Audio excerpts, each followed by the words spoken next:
FARDC ikomeje kwataka bidasubirwaho ikibuga cy'indege cya Kavumu International Airport, bigaragaza yuko baje mu isura nshya kandi ubona yuko nta mikino bafite bashaka kukigarurira. Ni kuri aeroporo do Kavumu, urugamba rukomeye rurakaze kandi ruri kuhasatira. FARDC yariye Karungu. Turaza kureba ibijyanye na situation mu buryo burambuye, turebe uburyo abazarendo bariye Karungu, tebe defensive position uburyo zikomeje kugenda zihagarara za M23. Turaza kandi kureba uburyo ki abazarendo bamaze kwigabanyamo amatsinda, harimo infantry asar unity zateye mu buryo bwa wave attack. Turebe flanking movers zazengurutse ibirindiro bya M23. Turebe close quarter combat zaturutse mu duce dutandukanye, bijyanye rero n'ibiri kugenda bigaragara ha. Urugamba rukomeye rurakaze. Reka turebe akantu ku kandi mbere ko turi bwakirwa ko informa atubwira ibindi bitandukanye. Raporo dufite iragaragaza ko muri iki gitondo cyo kwa kabiri ku itariki ya 17 z'ukwezi kwa gatatu 2026, amakuru guturuka mu gace ka Kavumu muri teritwari ya Kabare mu ntara Kivu y'Amajyepfo aragaragaza ko situation sécurité ikomeje kujya mu buryo bwa high volatile nyuma y'imirwano ikomeye yahuje MRDP yahuje M23 ndetse n'abazarendo ndetse na FARDC. Kuko amakuru aturuka ku mirongo y'imbere y'urugamba byemeza ingabo za wazarendo zimaze kugera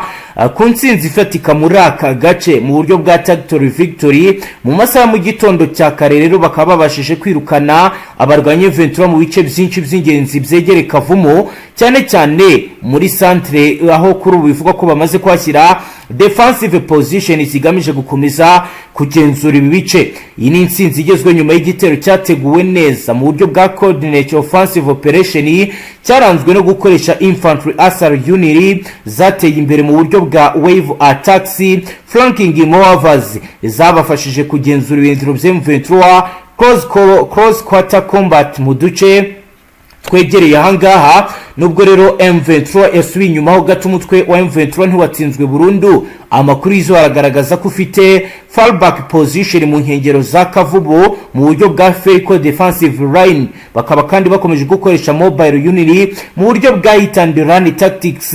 Hari kandi ibimenyetso by'uko ushobora kuba uri gutegura counter offensive muri ibi bice. Biro bikavuze ko M23 gifite ubushobozi bwo gukora regrouping no kongera kwisuganya mu rwego rwo gusubira ku mirongo y'imbere. Gikorwa gikomeye kiri gukurikirwa ubu rero no gufata ikibuga cy'indege gifite akamaro kanini mu bya gisirikare strategic objective, kuko rero uyu ufite iki kibuga cy'indege ugenzura ibijyanye rero n'ubwikorezi bw'ikirere, bikaba rero biri mu ntego ikomeye iri gutuma abazarendo bagerageza kureba uburyo kibakigeraho. Ariko M23 nayo muri ibice bya Miyamajanja abazarendo bari gukora forward advance berekeza kuri icyo kibuga cy'indege. Bari gukoresha reconnaissance patrouille ziri gusuzuma inzira, route clearance, suppressive fire mu rwego rwo kugabanya ubushobozi bw'umwanzi, fire and maneuver tactics mu kurinda ibitero by'imbere. Nubwo abazarendo bafite momentum nziza, ikibazo gikomeye kiriho ni ukubona ranforo zihagije gukomeza supply route, kurinda over extension ishobora kugira ku ntege nke. Ibirobi iyo abatabonye ubufasha bwihuse rero cyase time reinforcement bishobora guhura n'iki kibazo cya counter attack M23 cyangwa kugabanyirizwa ibijyanye n'imbaraga. Biravuga ko abazarendo benshi bakomeje kugenda begera ibice bitandukanye bizanga Ikavumu. Ni mu gihe kandi bitangazwa kandi binemezwa ko kugeza ubu abasirikare benshi ba M23 nabo bakomeje kugenda baza muri bice kugira ngo babashe kuza gufasha bagenzi babo, kuko abazarendo nabo bakomeje kugenda biyongera umunsi ku munsi. Ku murongo wa telefone turi kumwe na Roko Informa wacu Safari ugiye kutubwira ibizindutse bigaragara neza Ikavumu ndetse no ku rugamba ruhagaze kugeza ubu. Bwana Safari, waramutse neza? Waramutse. Tudatinze rero turagira ngo duido nido ko biri kubera Ikavumu. Kavumu bihagaze gute kugeza ubu ku kibuga cy'indege no mu nkengero za? Ni imirwano ikomeye kandi ubona yuko yubuye atarukaye na ngo urabona ko hari udutero ushuma tuza tukamara iminota mikeya. Ibi byatangiye ku munsi w'ejo washize aho n'ubundi hari imirwano ikomeye isa nkaho itari yoroshye bitewe y'uko yabaye igihe kinini habaho umutuzo, ariko usanga iyi ngiyi urabona yuko bakomeje kugabwa ibitero karundura, ariko ibi bikaba ari ibitero n'ubundi byategujwe n'iri huriro rya FARDC, aho bavuze yuko gahunda ariyo kugerageza kwataka ino migi isa twakwita nk'ibiri kugira ngo ise nk'aho yajya mu biganza. Impamvu nyamukuru rero ni uburyo bushya n'ubundi bubatse bwo kuba bagerageza kuba bafata ino migi cyangwa baca intege iri huriro rya FCM23 kugira ngo barebe buryo ki baca intege zabo, bitewe n'uko iri huriro rya FCM23 bagiye babona ko bakomeza kugenda bafata ibice kandi n'ubundi n'ibyo bafite batabasha kubikotora ngo babeho umutekano uhagije. Akaba ariyo mpamvu ihuriro rya FARDC ryahise rifata umugambi ukomeye wo gukomeza kugenda rigaba ibitero bigiye bitandukanye, ukabona yuko bikomeje kugenda bibangamira iri huriro rya AFC cyangwa rica intege iri huriro rya FC gukomeza kwavansa mu bindi bice. Impamvu rero ahangaha biri kuba n'ubundi ni force ngari ishobora kutazorohera iri huriro rya AFC23 bitewe ko ari abasirikare benshi bari muri parike ya Kawuzigega, hakaba harimo abasirikare benshi akenshi bakenshi bitera impamvu kujya binaba akenshi usanga babaje no kwishakira icyo biziza, ariko ari uburyo nyine bwo kuba ari uguca intege iri huriro rya AFC23. ni imirwano rero ikomeye kugeza na n'ubu ubona ikomeje kuba ikomeje kugenda igaragara hano neza na hafi no ku kibuga cy'indege, ndetse si iby'ubu ngubu ni ibintu bikomeje kugenda biba kandi bigaragara, ubona yuko n'ubundi ihuriro rya AFC rifite akazi katoroshye, ndetse rikaba ryaratinye bikomeye ihuriro rya FARDC kuba bagaba ibitero muri izi parike, kuko bivugwa yuko abasirikare baba muri izi parike baba bakomeye batyaye ku rwego rwo hejuru ku buryo haramutse hinjiyemo force za AFC nta n'umwe wataha. Ni byagiye bigaragara no mu mashyamba yo muri Nord Kivu usibye n'aha gusa. Bivugwa ko n'ubundi umusirikare uri mu ishyamba akenshi na kenshi ihuriro rya AFC ritamukurikirana, kuko uyu yahura n'uva gusenya, kuko ngo ikintu baziho ni ukurwana bikomeye kandi by'indengakamere bwa munyamukuru. Yego, kugeza ubu ku birebana na leta kuba yaba ifite gahunda yo gukomeza kurwanira, urabibona gute Mutamu? N'ubundi ni ibyatangajwe, ndumva byaraciye mu mayange n'uwahoze ari mu Wazalendo n'umudepite bita Willy Mushiki, aho yari yatangaje ko n'ubundi bari hafi aho ngaho, kandi yaraciye ku mayange yavuze byinshi, avuga ko n'ubundi umujyi wa Goma n'umujyi wa Bukavu bigomba kujya mu biganza bya FARDC kandi bidatinze. Mu ntego bari bihaye rero urabona yuko basa nkaho bari bihaye ibyumweru bigera muri 2, urabona ko habura ibyinshi mike. Ubu hitezwe yuko wenda hari ikiri buhinduke, cyangwa nimba hari buze b'abakomando bamanikira mu ma etage bajya gufata abayobozi b'iri huriro rya FCM23, nibyo twiteze, kuko niyo gahunda yari ihari mu gihe bohereje Abawazalendo bari hafi aho ngaho bagomba gukora ibitendo byo kuzengereza iri huriro rya FCM23, noneho bakohereza abakomando n'indege za hoteli bakagenda bamanuka bafata bamwe mu bayobozi b'iri huriro rya AFC-M23. Niyo plan ipanzwe y'ihuriro rya FARDC mu buryo bwo kugira ngo barebe uburyo kimwe bazengereza bikomeye ihuriro rya AFC-M23. Niyo gahunda yari kandi ni nawo mupango hari. Ubwo rero dutegereje ko ibyo bapanze wenda bizabahira cyangwa bizaba ikibazo kuri bo, kuko buriya akenshi na kenshi ibyo umuntu apanze ntabwo ariko bimugendekera, ariko urabona yuko ibi kukwesiteya kugenda kugera ku bikorwa bigiye bitandukanye, ndetse bigenda binagaragaza yuko babishyizemo imbaraga bitakoroheye ihuriro rya AFC-M23. Ku zindi akisi muri ako gace ho bihagaze gute? Ni route nationale 5 ikomeje kuba irimbukiro nyuma y'uko bamaze kuhafunga.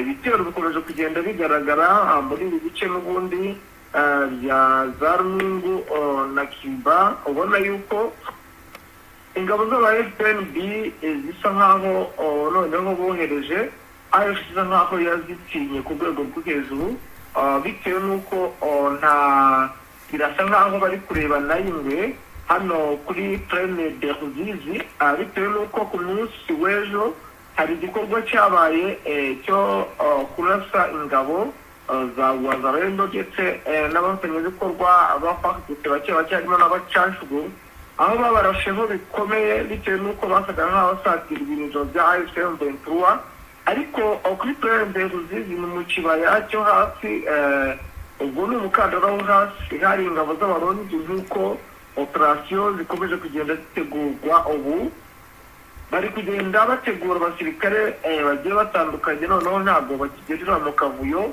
nimba ari aba FDLB barabashyira ukwabo, nimba ari abangora bari kubashyira ukwabo, niba ari abati TPDF bari kubashyira ukwabo, bigaragaza impinduka zabaye muri ino Kivu mu nama yabaye ku munsi w'ejo mu masaha y'igitondo, yigaga ku buryo bagiye kujya bagaba ibitero, ndetse ama-axe akajya agira bamwe mu basirikare bagiye batandukanye kugira ngo bagabe ibitero, hatazamo ikintu cy'urwikekwe noneho kugira ngo baze kugira uwo babibaza, kuko urumva nimba ari ingabo za Angola zabaga zifite komanda wazo, FDLB zifite komanda wazo, FARDC zifite komanda wazo, Wazalendo zifite komanda wazo, TPDF zifite komanda wazo, noneho bigasa nkaho niba akajagari bitewe n'uko urumva nta bari bazi ibi byagenze gute, kuko hajyaga haza kwisubiranamo bakavuga ati FDLB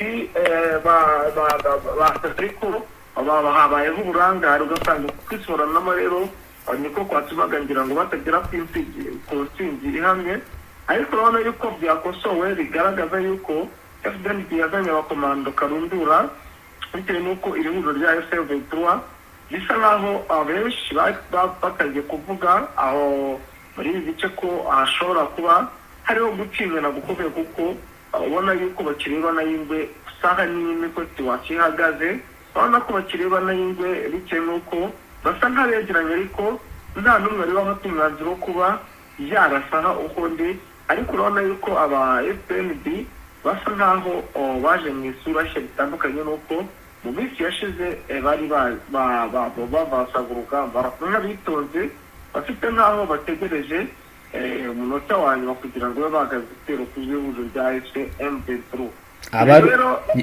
Ku bijyanye na deployment y'abarundi ho update zari ni izihe?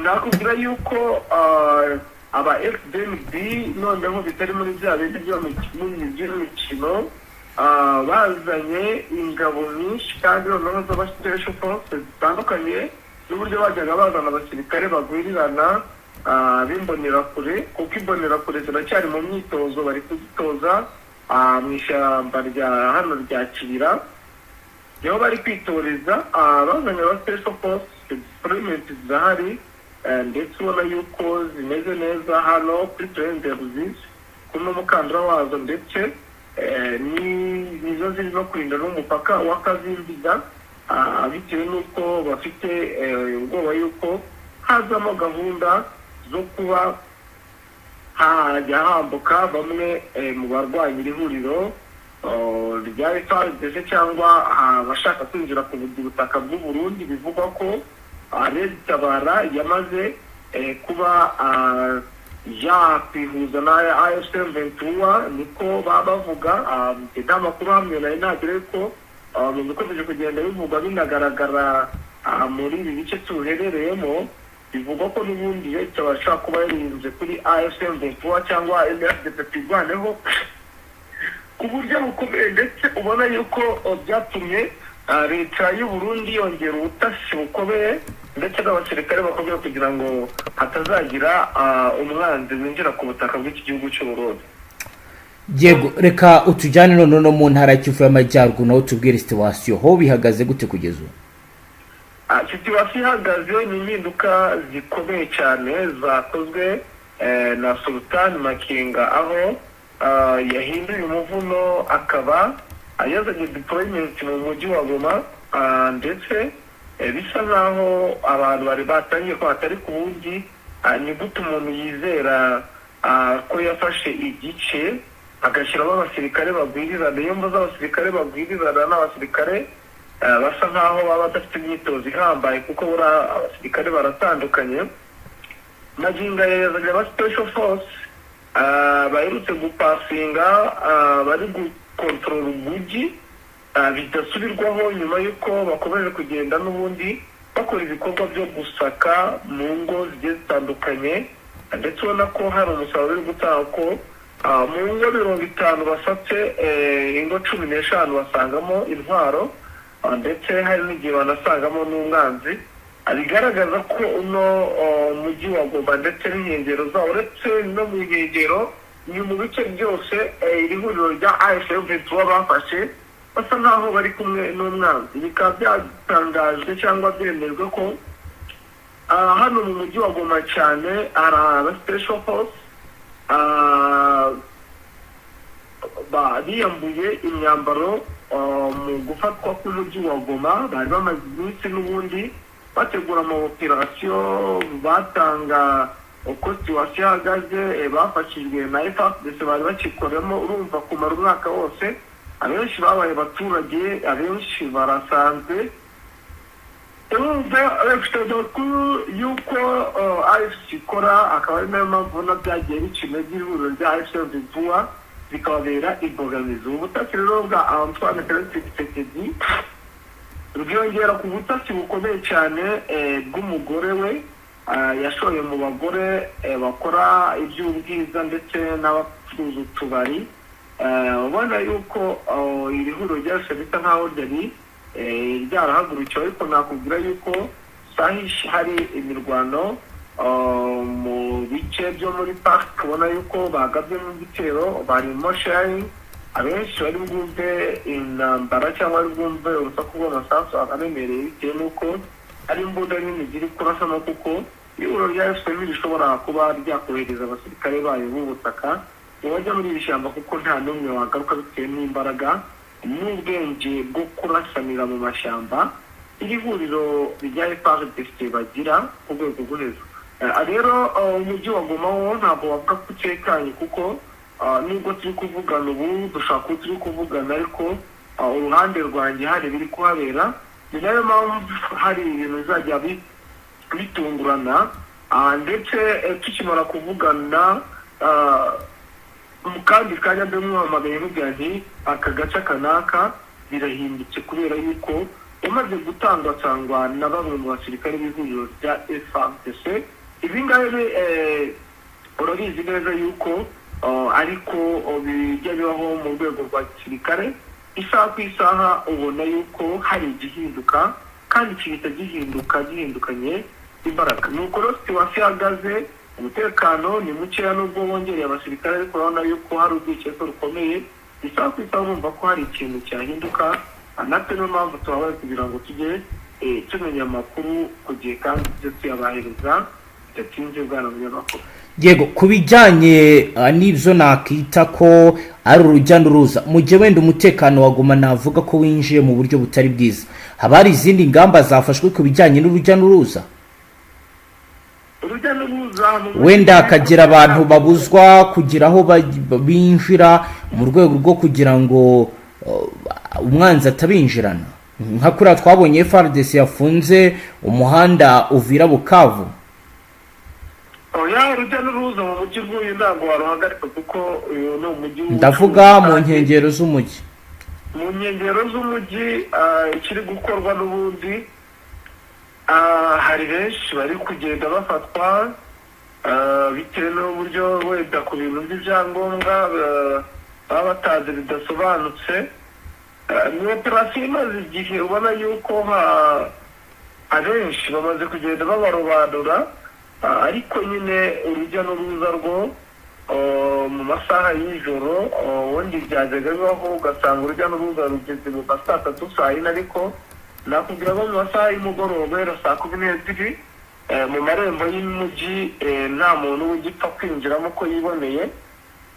igaragaza yuko n'ubundi urwikekwe bafashe cyangwa babonye hari ikintu gifatika bisa nkaho cyabafashije ku rwego rwo hejuru, kandi ubona yuko bagigerageza gukubira bidasubirwa, ariko bisa nk'ibintu byabagoye bitewe n'uko izi karitsiye zegereye umujyi wa Goma ni abaturage, ni abantu bahatuye, Abawazalendo ni abantu baba muri ibyo bice, bisa nkaho biba bigoranye. Niyo mpamvu muzajya mwumva amabombe cyangwa ibintu byahindutse bitewe n'uko bamwe mu ntabwo wakwirukana umuturage ubwazwi, ndetse harimo n'abayobozi b'Abawazalendo kandi bayoboye n'urugero nk'amasheferi, ariko ugasanga bafite abana babo bibera muri Abawazalendo, kandi urumva ko atamutanga kubera yuko leta y'Kinshasa mu bintu yashoye ikintu bita amafaranga.